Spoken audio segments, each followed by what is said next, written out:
పహల్గాం ఉగ్రదాడితో భారతదేశం ఒక్కసారిగా ఉలిక్కి పడింది. అయితే పాకిస్తాన్ ఎట్టి పరిస్థితుల్లో వెనక్కు తగ్గేది లేదని నేరుగా చెప్పకపోయినా కాస్త కవింపు చర్యలకు దిగుతున్నప్పటికీ ప్రధాని మోదీ మాత్రం తన స్టాండ్ ఏంటో క్లియర్ కట్ గా చెప్పేశారు. ఎట్టి పరిస్థితుల్లో టెర్రరిస్ట్ అటాక్ ను ఉపేక్షించేది లేదని, ఉగ్రవాదులు కలలో కూడా ఊహించినటువంటి శిక్షను తిరిగి వేస్తామని చెప్పినటువంటి మోడీ ఓ పక్క ఖచ్చితంగా ఇది నిఘా వ్యవస్థ లోపం వల్లే ఈ దాడి జరిగింది అని ఒక మీడియా ఓవైపు బాధిస్తున్నటువంటి నేపథ్యంలో ఉగ్రదాడిని ఎలా చూడాలి, రాబోయే రోజుల్లో భారత్ పాక్ మధ్య యుద్ధం వచ్చేటువంటి పరిస్థితులు ఉన్నాయా అనేటువంటి దానిపై ఇన్ డీటెయిల్ గా ఇన్ డెప్త్ గా డిస్కస్ చేద్దాం సిబిఐ మాజీ జేడీ లక్ష్మీనారాయణ గారితో. సార్ నమస్తే. నమస్తే విజయ్. సార్ ఏం చెప్పాలో అసలు ఎలా వర్ణించాలో కూడా తెలియనటువంటి తత్వం ఇది. 26 మంది ప్రాణాలు కోల్పోయారు. మతం అడిగి తెలుసుకొని, పేరు అడిగి తెలుసుకొని ఇంకా దారుణంగా బిహేవ్ చేసి అటాక్ చేసి చంపేశారు అనేటువంటి పరిస్థితులు. సో ఎందుకని పాక్ ఇంత ధైర్యానికి ఒడిగట్టింది ఇప్పుడున్నటువంటి పరిస్థితుల్లో? పాకిస్తాన్ ఏంటంటే ఒక ఫెయిల్డ్ స్టేట్. అంటే ఆ రాష్ట్రం వచ్చేసి, ఆ దేశం వచ్చేసి it has failed in many fronts. So అక్కడ ఆ దేశాన్ని కానీ ముందుకు నడిపించాలంటే వాళ్ళ చేతిలో ఉన్నది కశ్మీర్ అన్న ఒక ఆయుధం. ఎప్పుడైనా ఈ విధమైన పరిస్థితులు ఎదురైతే వాళ్ళు వెంటనే కశ్మీరు బాణాన్ని వాళ్ళు ప్రయోగిస్తారు. ఇది సర్వసాధారణంగా అనేక సార్లు మనం చూసాం. ఈవెన్ అంతర్జాతీయ ఫోరంలో కూడా, యునైటెడ్ నేషన్స్ కానీ ఇక్కడ చాలా చోట్ల ఈ విషయాన్ని వాళ్ళు ప్రస్తావిస్తూనే వస్తూ వచ్చారు. కానీ ప్రస్తుతం పాకిస్తాన్ పరిస్థితి ఏంటంటే 2021 వరకు అమెరికన్లు ఆఫ్ఘనిస్తాన్ లో ఉండినారు. ఆఫ్ఘనిస్తాన్ లో వాళ్ళు ఉండడానికి పాకిస్తాన్ చాలా సహాయంగా ఉండేది. దాంతో ఏమైందంటే మాకు అమెరికా భరోసా ఉంది అన్న దీంతో పాకిస్తాన్ ముందుకు వెళ్ళింది. కానీ 2021వ సంవత్సరంలో అమెరికన్లు వాళ్ళ బలగాలను ఆఫ్ఘనిస్తాన్ నుంచి బయటికి తీసుకొచ్చేశారు. ఆ తర్వాత అక్కడ తాలిబాన్లు వాళ్ళు ప్రభుత్వం ఏర్పాటు చేసింది మనకు తెలుసు. దానివల్ల ఏంటంటే ఒక పెద్ద దెబ్బ పాకిస్తాన్. అంటే అమెరికా అన్నది మాతో ఉంది కాబట్టి మేము ఏమైనా చేయొచ్చు అన్న ఒక భరోసా 2021లో తొలగిపోయింది. ఆ తర్వాత కూడా మీరు చూసుకుంటే అంతకుముందు అమెరికా చాలా సార్లు ఆర్థికంగా పాకిస్తాన్ కు చాలా మద్దతు తెలుపుతూ వచ్చింది. కానీ ఈ మధ్య కాలంలో అమెరికా పాకిస్తాన్ కి ఎటువంటి ఈ ఆర్థిక మద్దతు అన్నది ప్రకటించలేదు. ఆ తర్వాత మొన్న టారిఫ్లు చూసుకున్నా కూడా మనకు 26% అంటే 29% పాకిస్తాన్ కి విధించి, అంటే ఈ విధంగా ప్రిఫర్డ్ స్టేట్ అన్న కాన్సెప్ట్ ఏదైతే ఉండిందో దాని నుంచి వాళ్ళు బయటకు వచ్చారు. ఇది మొట్టమొదటి కారణంగా మనం చెప్పుకోవచ్చు. ముఖ్యంగా అమెరికా నుంచి వాళ్ళు దూరంగా వెళ్ళిపోవడం. ఆ తర్వాత ఏంటంటే పాకిస్తాన్ లో ఆర్థికంగా చాలా సంకటమైన పరిస్థితిలో ఉన్నారు. అసలు ఆర్థికంగా కోలుకోవడానికి వీలు లేనంత విధంగా వాళ్ళు ఆర్థికంగా, economic condition of Pakistan is very very poor.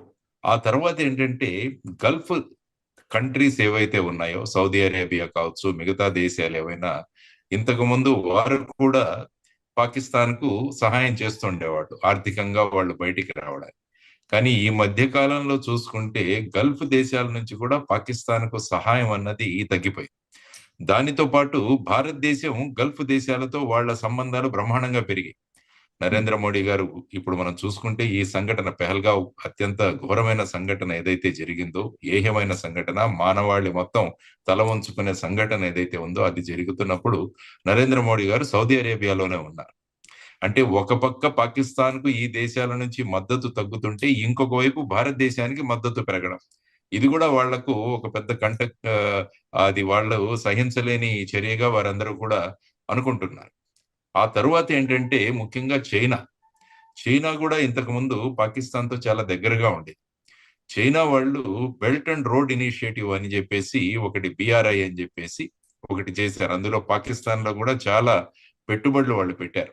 కానీ పాకిస్తాన్ లో ఉన్న ఆర్థిక పరిస్థితి వల్ల ఏంటంటే ఆ ప్రాజెక్టులు చాలా మటుకు ఆగిపోయాయి. సో ఈ విధంగా చైనా కూడా పాకిస్తాన్ కి దూరం అయిపోయింది.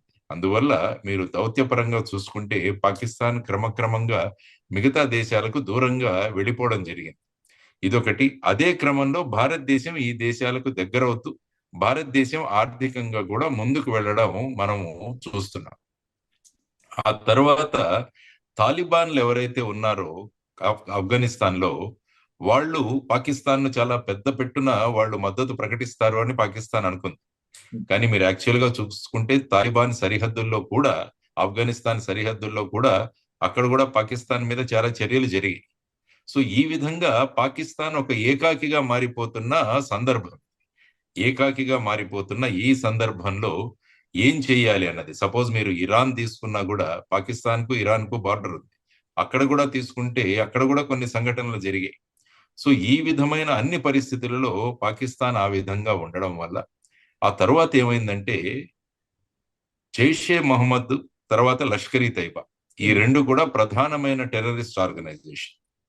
వాటితో పాటు ఈ లష్కర్ ఈ తైబా నుంచి కొత్తగా ఏర్పడిన ది రెసిస్టెన్స్ ఫోరం అని టిఆర్ఎఫ్ అన్న ఒక ఫోర్స్ ఏదైతే ఉందో, వారు కొత్తగా ఒక దీన్ని ఏర్పాటు చేసి, సాధారణంగా ఏదైనా టెర్రరిస్ట్ ఆర్గనైజేషన్ లో ఇటువంటివి ఏర్పడితే వాళ్ళ ఉనికిని ప్రకటించుకోవడానికి ప్రయత్నిస్తుంటారు. సో వాళ్ళు కూడా ఒక సమయం కోసం వేచి చూస్తున్నారు.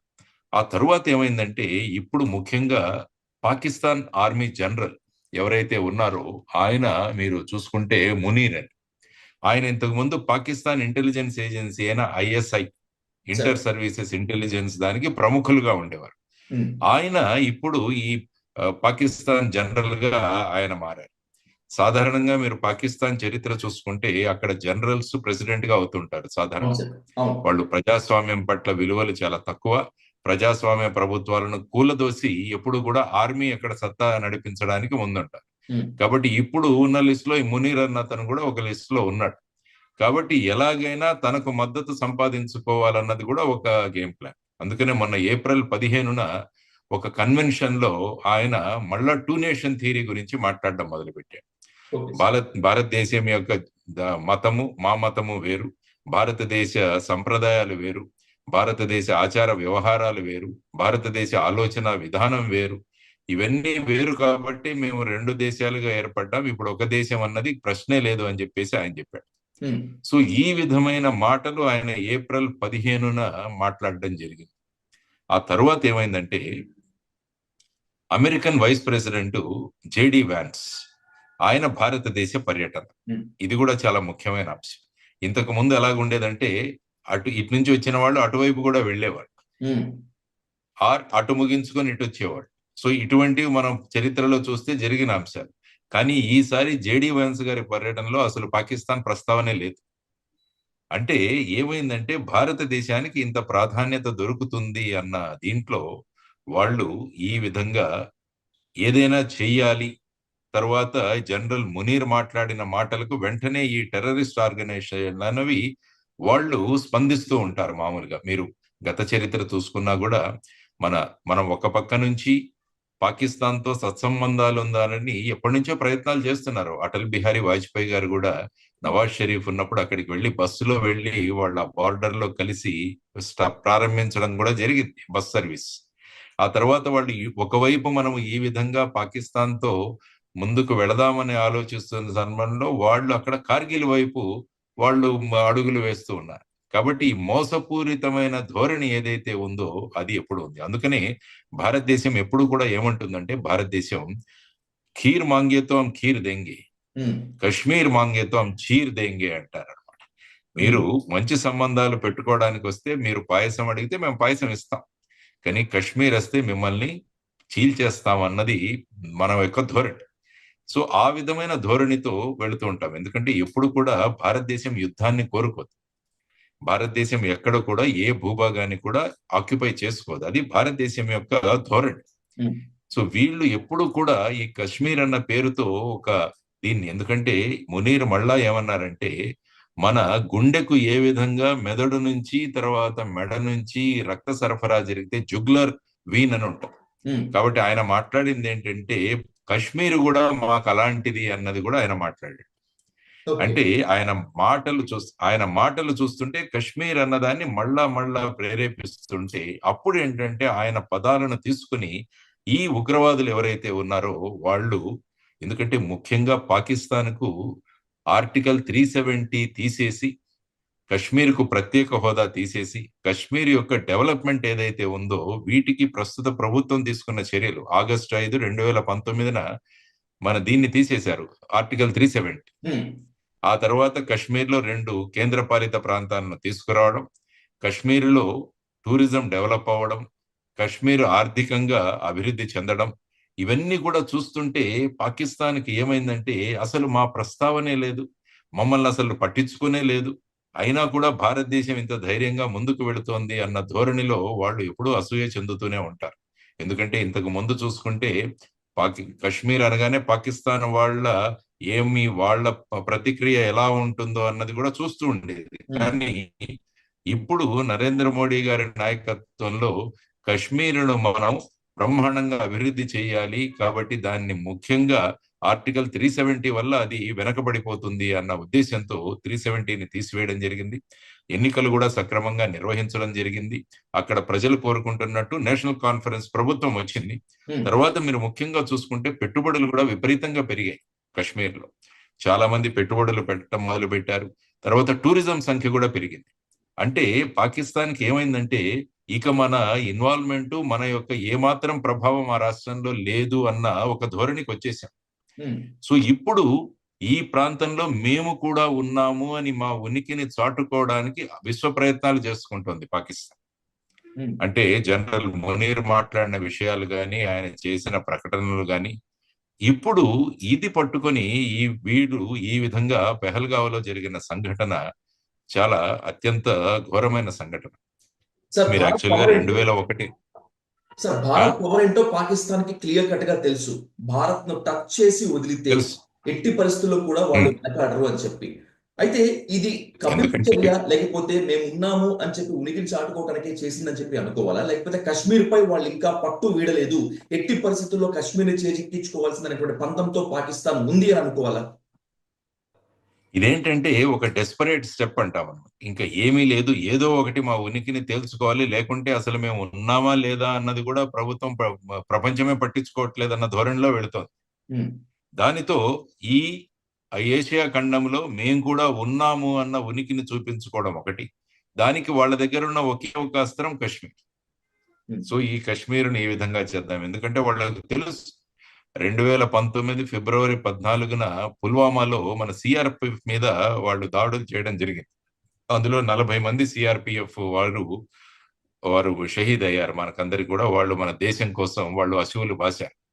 ఆ సమయంలో ఉగ్రవాదులకు ప్రశిక్షణ ఇస్తున్న పాక్ ఆక్యుపైడ్ కాశ్మీర్లోని బాలాకోటు పరిసరాలలో సర్జికల్ స్ట్రైక్స్ జరిగి ఉగ్రవాద కేంద్రాలన్నింటినీ కూడా మట్టు పెట్టడం జరిగింది.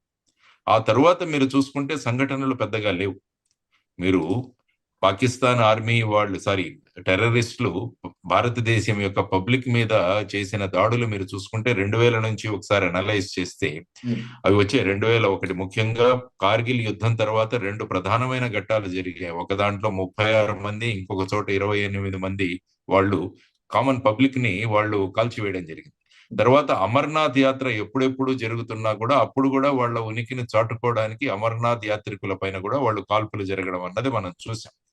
లేటెస్ట్ గా 2019 సంవత్సరం అనుకుంటాను, అక్కడ కూడా మనకు ఈ 17వ సంవత్సరంలో అటాక్ చేసి వాళ్ళు సుమారుగా 8 మందిని వారు పొట్టన పెట్టుకోవడం జరిగింది. సో ఈ విధమైన పరిస్థితులలో 2017 తర్వాత ఈ మన 370 ఆర్టికల్ తర్వాత ముఖ్యంగా ఆర్మీకి ఈ టెర్రరిస్టులకి మధ్య అనేక ఎన్కౌంటర్లు జరిగాయి. మీరు చూసుకుంటే అక్కడ ఉభయ పార్టీల వైపు కూడా చర్యలు జరిగాయి, మనమంతా చూస్తూనే ఉన్నాం. కానీ 2017 తర్వాత ఇంత పెద్ద పెట్టున టూరిస్టులు అంటే సర్వసాధారణ ప్రజల పైన ఈ విధమైన చర్యలు తీసుకోవడం అన్నది ఆల్మోస్ట్ 8 సంవత్సరాల తర్వాత జరిగింది. దానికి ముఖ్యంగా నేను చెప్పిన కారణాలన్నీ కూడా మీరు అనలైజ్ చేస్తే ఇక మా ఉనికి లేదు, తర్వాత ఆర్థికంగా ఎంతో నష్టాల్లో ఉన్న పాకిస్తాన్ని మళ్ళా అక్కడ ఉన్న ప్రజలను కొద్దిగా ఉత్తేజపరచాలంటే వాళ్ళ చేతిలో ఉన్న అస్త్రం కశ్మీర్. సో ఆ విధంగా జనరల్ మునీర్ మాట్లాడడం కానీ, ఆయన చెప్పడం కానీ, ఇవన్నీ మనం చూసుకుంటే దాన్ని అందిపుచ్చుకొని వీళ్ళు నిన్న జరిపిన చర్య, దీని వెనకాల ఖచ్చితంగా ఐఎస్ఐ ఉంది, ఇంటర్ సర్వీసెస్ ఇంటెలిజెన్స్ ఉంది, వారి వెనకాల పాకిస్తాన్ ప్రభుత్వం కూడా ఉంది అన్నది స్పష్టంగా మనకు తెలుస్తుంది. సో ఇటువంటి పరిస్థితులలో ఇప్పుడు భారతదేశం ఏం చేయాలి అన్నది ఒకటి. మొట్టమొదటిసారిగా ప్రధానమంత్రి గారు సౌదీ అరేబియాలో ఉండగా వెంటనే ఆయన విదేశీ పర్యటనను మధ్యంతరంలో ఆపేసి ఆయన వచ్చేశారు. వచ్చి కూడా వెళ్ళి తన నివాసంలో మీటింగ్ పెట్టల, ఎయిర్పోర్ట్ లోనే మీటింగ్ పెట్టారు. దానికి డోవల్ గారు, తర్వాత వచ్చేసి ఫారిన్ సెక్రటరీ జయశంకర్ గారు, వీరందరూ కూడా అక్కడ సమావేశమై, అంటే ప్రభుత్వం ప్రధానమంత్రి ఎంత ప్రాధాన్యత ఇస్తున్నారన్నది అందులోంచి తెలుస్తుంది. ఆ తర్వాత రాగానే సిసిఎస్ మీటింగ్ కూడా జరిగింది, cabinet committee on security. Rajnath Singh గారు, అమిత్ షా గారు వీరందరూ కూడా పార్టిసిపేట్ చేశారు. వాళ్ళు కొన్ని నిర్ణయాలు తీసుకున్నారు. ముఖ్యంగా ఎప్పుడో 65 సంవత్సరాల ముందు తీసుకున్న ఈ సింధు జలాల పంపిణీ ఒప్పందం ఏదైతే ఉందో దాన్ని నిలుపు చేశారు. ఎందుకంటే భారతదేశం నుంచి 3 నదుల్లోని నీరు పశ్చిమ దిశగా ప్రవహిస్తూ పాకిస్తాన్లోని పంట పొలాలకంతా కూడా నీళ్లు అందిస్తుంటాం. కాబట్టి దీన్ని మేము రద్దు చేస్తున్నామని చెప్పేసి ఇక్కడ జలాలను అక్కడికి పంపించేది లేదన్నది ఒకటి. తర్వాత ఈ ఎంబసీల్లో ఎవరైతే ఉన్నారో ఆర్మీ, నేవీ, ఎయిర్ ఫోర్స్ సలహాదారులు ఎవరైతే ఉన్నారో వాళ్ళందరినీ కూడా తిప్పి పంపించేస్తున్నారు. తర్వాత వీటి సంఖ్యను 50 నుంచి 30కి తగ్గించడం. తర్వాత సార్క్ వీసాలు అని ఉంటాయి, మనమంతా సార్క్ దేశాలు. ఈ సార్క్ వీసాలు అన్నవి ఇకపై పాకిస్తాన్ నేషనల్స్ కి ఈ సార్క్ వీసాలు ఇవ్వము. ఎవరికైతే ఇవి ఇష్యూ చేశామో 48 గంటల్లో వాళ్ళందరూ కూడా వెనక్కి వెళ్ళిపోవాలన్నది కూడా ఈ సిసిఎస్ మీటింగ్ లో తీసుకున్న నిర్ణయం. ఆ తర్వాత త్రివిధ దళాధిపతులతో కూడా వారు చర్చించడం జరిగింది. ఆ తర్వాత ఏ విధంగా అయితే బాలాకోట్ లో అప్పుడు జరిగిన సర్జికల్ స్ట్రైక్స్ ఏవైతే ఉన్నాయో అవి ఆ దిశగా ఇప్పుడు ఏ విధమైన మనం ముందుకు వెళ్ళాలన్నది కూడా వారు ఖచ్చితంగా చర్చించుంటారు. ఆ తర్వాత ఇంకొక ముఖ్యమైన విషయం ఏంటంటే ఇంటెలిజెన్స్ ఫెయిల్యూర్ ఏదైనా ఉందో, మీరు ప్రస్తావించారు కూడా దాని గురించి. అంటే ఇంత పెద్ద పెట్టున మన ఇక్కడ పర్యాటకులు వస్తున్నప్పుడు ఈ మధ్య జరిగిన కొన్ని ఇంట్రాగేషన్స్ లో పర్యాటకుల మీద టెర్రరిస్టు చర్యలు జరుపుతాయి అని ఇంటెలిజెన్స్ వాళ్ళు ఇన్పుట్స్ ఇచ్చారట. ఇచ్చినా కూడా దాని మీద సరి అయిన చర్యలు తీసుకోలేదన్నది ఒక వాదం మనకు వినిపిస్తుంది. కాబట్టి ఏప్రిల్ 19th అక్కడ జరగాల్సి ఉన్నటువంటి ప్రధాని మోదీ సభ ఈ ఇంటెలిజెన్స్ హెచ్చరికల వల్లే క్యాన్సిల్ అయింది అనేది చాలా బలంగా వినిపిస్తుంది. ప్రధాని సభ క్యాన్సిల్ అయినప్పటికీ కూడా ఇంటెలిజెన్స్ ఇంత వార్నింగ్ చేస్తున్నా పట్టించుకోవటం, నిర్లక్ష్యం కాస్ట్ 26 ప్రాణాలు అంటే దాన్ని ఎలా అర్థం చేసుకోవాలి సార్? అంటే అదే చూస్తాం, ఎందుకంటే ఇంతమంది టూరిస్టులు వస్తున్నారు ఒక్కోసారి ఏంటంటే కాంప్లసెన్సీ వచ్చేస్తుంది మనలో, ఇంకేమీ జరగదు అన్న ధోరణి ఒకటి ఉంటుంది. కానీ ఎప్పుడు కూడా సెక్యూరిటీ ఫోర్సెస్ ఇప్పుడిప్పుడే దాని నుంచి బయటికి వస్తున్నాం. అంటే ఇన్పుట్స్ కూడా దొరికాయి, ఇంటెలిజెన్స్ ఇన్పుట్స్ కూడా దొరికాయి. కాబట్టి అత్యంత జాగరూకతతో ఉండాల్సిన అవసరం చాలా ఉంది. వాళ్ళు తీసుకున్న ప్రదేశం ఎలాంటిదంటే అక్కడ మనకు కార్లు కానీ వెహికల్స్ కానీ వెళ్ళవు. ఆ ప్రాంతంలో నేను వెళ్ళాను, అక్కడికి ఆ ప్రాంతంలో చూశాను ఇంతకుముందు పేల్గావ్ సైడ్ వెళ్ళినప్పుడు. అక్కడ కేవలం మనం గుర్రాల మీద, పోనీల మీద, లేకుంటే కాలినడకన మనం వెళ్లాల్సి వస్తుంది అక్కడ. అందువల్ల వారు సెలెక్ట్ చేసుకున్న ప్రాంతం కూడా ఆ విధంగా సెలెక్ట్ చేసుకున్నారు, ఎందుకంటే సెక్యూరిటీ ఫోర్సెస్ రావడానికి సమయం పడుతుంది. సో ఆ విధమైన ప్రదేశాన్ని కూడా వాళ్ళు ఎన్నుకొని ఆ విధంగా చేయడం. కాబట్టి ఇప్పుడు మొదట చేయాల్సింది సెక్యూరిటీ ల్యాప్సెస్ ఏవైతే ఉన్నాయా, లేకుంటే ఇంటెలిజెన్స్ రిపోర్ట్స్ వచ్చినా కూడా తగిన భద్రతా చర్యలు తీసుకోలేదా అన్నది ఒక అంశం. తర్వాత అక్కడున్న ప్రభుత్వాన్ని ఫుల్లీ కాన్ఫిడెన్స్ లో తీసుకొని, అంటే నేషనల్ కాన్ఫరెన్స్ ఉమర్ అబ్దుల్లా గారి నేతృత్వంలో ఉన్న ప్రభుత్వాన్ని కూడా ఫుల్ కాన్ఫిడెన్స్ లో తీసుకొని అక్కడ కలిసి పనిచేయాలి. పొలిటికల్ గా మన మధ్య భేదభావాలు ఉండొచ్చు, అది వేరు. కానీ ఇటువంటి స్థితిలో అందరం కలిసి, ఎందుకంటే అన్ని పొలిటికల్ పార్టీలు కూడా ఈ చర్యలను ఖండించాయి. ప్రభుత్వం ఏ విధమైన స్టెప్ తీసుకున్నా కూడా మేమంతా వారితో ఉంటామన్న ప్రకటనలు కూడా చేయడం జరిగింది. అది కూడా ఇంపార్టెంట్. తర్వాత ఉమర్ అబ్దుల్లా గారు కూడా అక్కడ ఆల్ పార్టీ మీటింగ్ కూడా వారు నిర్వహిస్తున్నారు. సో వీటన్నిటిని తీసుకొని మనం దౌత్యపరంగా మనం కశ్మీరులో ఈ విధమైన చర్య అన్నది పాకిస్తాన్ ఒక ఉగ్రవాద దేశం అన్నది మనం చెబుతూనే ఉన్నాం. దానికి ఇంకొక నిదర్శనమని మనం యునైటెడ్ నేషన్స్ లో కానీ మిగతా ఏవైతే ఉన్నాయి, G20 కావచ్చు, మిగతా అనేక G7 కావచ్చు, ఇలా అనేక ప్లాట్ఫామ్స్ ఉన్నాయి. ఈ అన్ని ప్లాట్ఫామ్స్ లో కూడా పాకిస్తాన్ ని మనం ఓపెన్ చేయాలి వాళ్ళ యొక్క చర్య. తరువాత ISI అన్నది అది పాకిస్తాన్ ఇంటెలిజెన్స్ ఏజెన్సీ కావచ్చు, కానీ అది ఆల్మోస్ట్ ఒక టెర్రరిస్ట్ ఆర్గనైజేషన్ లాగా పనిచేస్తుంది. కాబట్టి దాని మీద కూడా మీరు తగిన చర్యలు తీసుకోవాలని కూడా మనం అక్కడ తీసుకోవాల్సిన అవసరం ఉంది. కాబట్టి దౌత్యపరంగా ఈ విధంగా, ఆ తర్వాత వచ్చేసి మనం సెక్యూరిటీ పరంగా, దౌత్యపరంగా ఇప్పుడు తీసుకున్న నిర్ణయాలు, ఆ తర్వాత మిలిటరీ యాక్షన్ ఏముంటుంది అన్నది కూడా ఒక విషయం. ఎందుకంటే మీరు అన్నట్టు మొత్తం భారతదేశంలోనే అందరి ఎమోషన్లు, సెంటిమెంట్లు వెంటనే వాళ్ళ మీద ఏదైనా జరగాలి అన్న ధోరణిలో ఉన్నాం. ఎలాగైతే పుల్వామా అటాక్ లో 40 మంది చనిపోయిన తర్వాత భారతదేశం ఏ విధంగా స్పందించిందో మళ్ళా ఈ సంఘటన మీద స్పందించింది. ఇందులో ప్రధాన కారణం ఏంటంటే ఇంతకు ముందు జరిగిన సంఘటనలన్నీ కూడా అందరినీ అక్కడ ఉన్నారు ప్రజలు వాళ్ళ మీద ఒక చర్య తీసుకోవాలని వాళ్ళు ఇండిస్క్రిమినేట్ గా ఫైర్ ఓపెన్ చేసేవాళ్ళు. కానీ ఈ సంఘటనలో ప్రతి ఒక్కరి యొక్క మతం తెలుసుకొని వాళ్లను ప్రశ్నించి ఆ తరువాత వాళ్ళు పరిశీలించి ఆధారాలు వాళ్ళు సేకరించి తరువాత కేవలం హిందువులను మాత్రమే చంపడం అన్నది ఈ పర్టికులర్ పెహల్గామ్ ఇన్సిడెంట్ యొక్క కొత్త ఒరవడి మనం చూస్తున్నాం. ఇందులో కొత్త ధోరణి మనకు తెలుస్తోంది ఇందులో.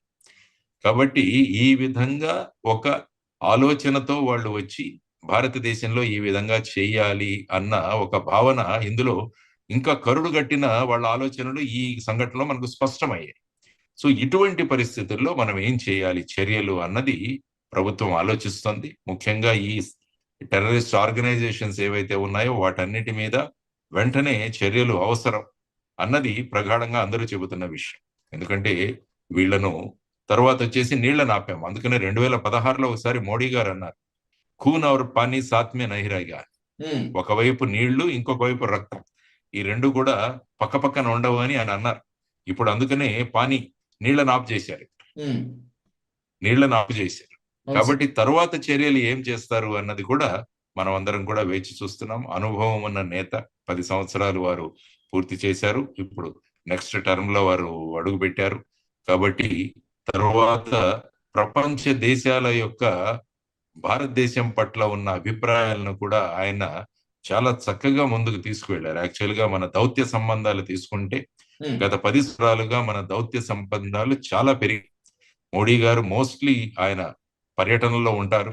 పర్యటనలో వెళ్ళినప్పుడంతా కూడా ఆ దేశానికి సంబంధించిన అత్యుత్తమ ఏవైతే సత్కారాలు ఉంటాయో అవన్నీ కూడా మోడీ గారికి వారు చేస్తుంటారు. అంటే దౌత్యపరంగా భారతదేశం ఇతర దేశాలకు ఎంత దగ్గరైందన్నది మనందరికీ తెలుసు. కాబట్టి ఈ విధంగా దగ్గరైన దేశాలు ఈ విధమైన ఆలోచనలో ఇప్పుడు పాకిస్తాన్ ని ఎక్స్పోజ్ చేయడం అన్నది చాలా ముఖ్యమైన అవసరం. అది వారు ఖచ్చితంగా చేస్తారు. ఎందుకంటే ఇంతకుముందు ఫారిన్ సెక్రటరీగా పనిచేసి ఇప్పుడు ఎక్స్టర్నల్ అఫైర్స్ మినిస్టర్ గా పనిచే విదేశాంగ మంత్రి జయశంకర్ గారు, ఆ తర్వాత పాకిస్తాన్ విషయాల పట్ల విశేషమైన అనుభవం ఉన్న అజిత్ దోవల్ గారు మన సెక్యూరిటీ అడ్వైజర్ గా ఉన్నారు. కాబట్టి వీరందరి యొక్క తర్వాత రాజ్నాథ్ సింగ్ గారు కూడా చాలా గట్టిగా హెచ్చరించారు. ఇంతవరకు ఎప్పుడు జరగని విధంగా వాళ్ళు మేము ప్రతీకారం తీర్చుకుంటామన్న కూడా డిఫెన్స్ మినిస్టర్ రాజ్నాథ్ సింగ్ గారు కూడా మాట్లాడడం జరిగింది. కాబట్టి ప్రధాని కూడా అన్నారు, ఖచ్చితంగా దీనికి జవాబు మేము ఇస్తాము అన్న ధోరణిలో మాట్లాడారు. కాబట్టి తొందరపాటు చర్య కాకుండా ఒక ఆలోచన పూరితమైన చర్యతో వారు దౌత్యపరంగా, ఈ తర్వాత పరస్పర సంబంధాల పరంగా, తర్వాత మిలిటరీ పరంగా కూడా ఏ విధమైన చర్యలు తీసుకుంటారన్నది మనం వేచి చూడాల్సిన అంశం. Sir, I conclude with one question sir. Sir, Pulwama attack తర్వాత జరగాల్సినటువంటి స్థాయిలో, తీర్చుకోవాల్సినటువంటి స్థాయిలో ప్రతీకార దాడి జరగలేదు. అది మాత్రమే కాకుండా భారత్ ఇప్పటికీ అహింసను, శాంతి మంత్రాన్ని జపిస్తూనే ఉంది, తనను కవ్విస్తున్నప్పటికీ కూడా అనేటువంటి ఇంకొక ఆరోపణ కూడా ఉంది.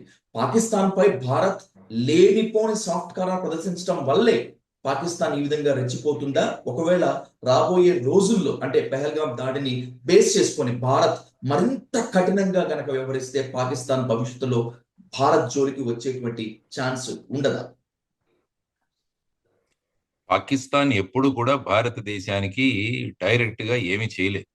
వాళ్ళకు కూడా తెలుసు. 65 కావచ్చు, 71 కావచ్చు, కార్గిల్ కావచ్చు, ఈ 3 యుద్ధాల్లో వాళ్ళు తెలుసుకున్నారు. బంగ్లాదేశ్ రిలీజ్ అప్పుడు ఏ విధంగా వాళ్ళు నష్టపోయారో, 65లో జరిగిన యుద్ధం, తర్వాత కార్గిల్లో జరిగిన యుద్ధం, వీటన్నిటి కూడా వాళ్లకు అనుభవం ఉంది. కాబట్టి పాకిస్తాన్ కు స్పష్టంగా తెలుసు భారతదేశాన్ని ఎటువంటి డైరెక్ట్ యుద్ధంలో మనం ఎదుర్కోలేము. అందువల్ల వాళ్ళు ప్రాక్సీ వార్ మొదలు పెట్టారు. అప్రత్యక్ష యుద్ధం అంటాం దీన్ని, ప్రాక్సీ వార్.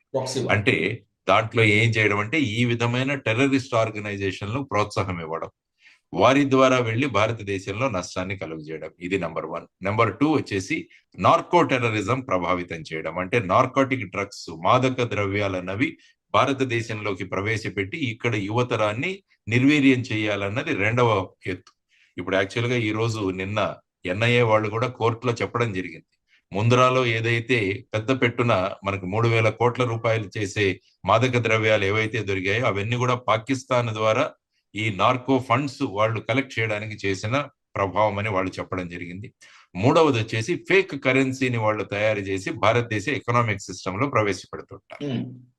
సో ఈ విధంగా అప్రత్యక్ష యుద్ధం చేయగలం తప్ప ప్రత్యక్షంగా భారతదేశంతో యుద్ధం చేయలేము అని చెప్పేసి వారికి కూడా సుస్పష్టంగా తెలుసు.